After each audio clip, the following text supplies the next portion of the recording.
star! Fun facts! The 18th president, Ulysses S. Grant, was a never nude.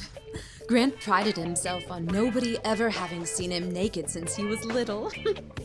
A biographer of Grant's once said that he had a girl's primness of manner and modesty of conduct. Oh, burn.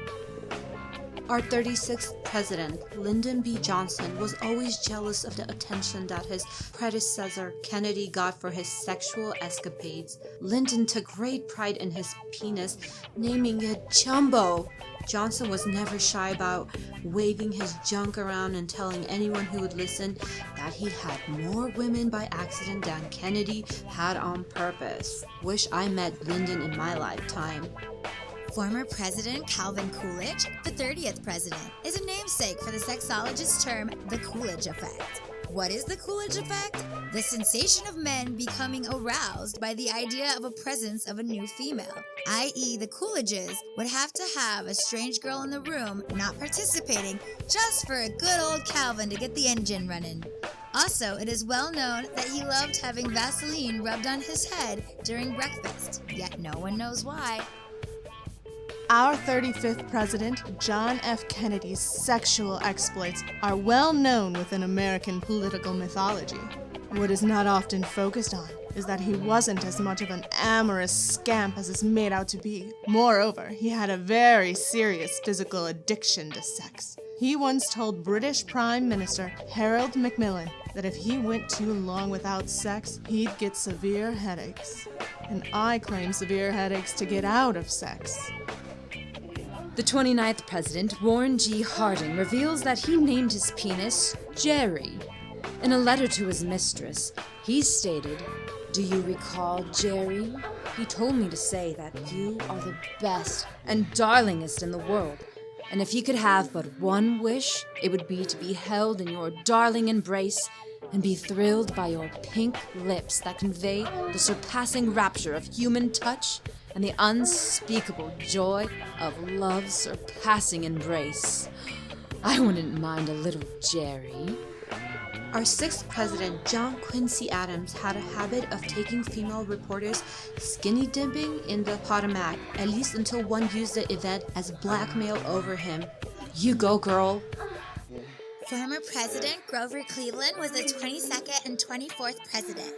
Married Frances Folsom, his former law partner's 21-year-old daughter. The thing is, he was also her ward since she was 11 after her parents died. He paid for her schooling, doted on her, and bought her everything she needed. Throughout her life, Cleveland would send her flowers and say, in his own words, "I'm waiting for my bride to grow up."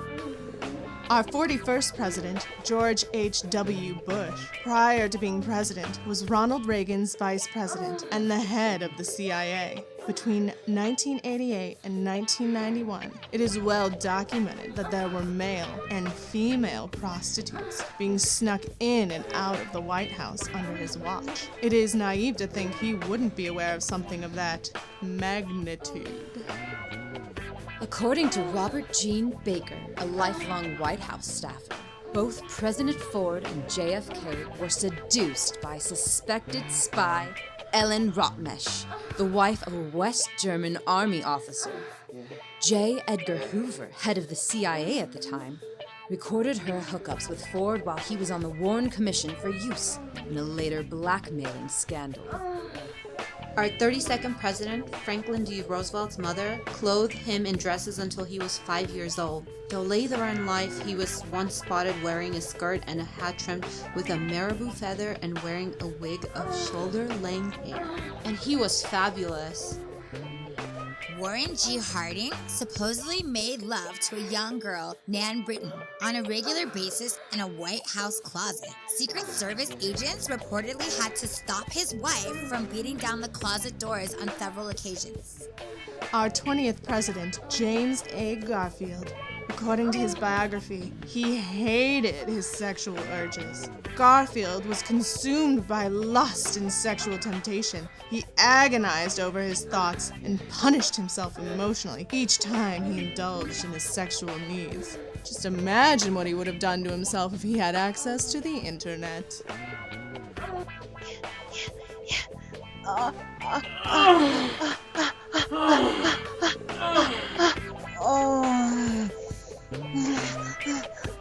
I like fun facts. Me too, presidents are fun. Facts!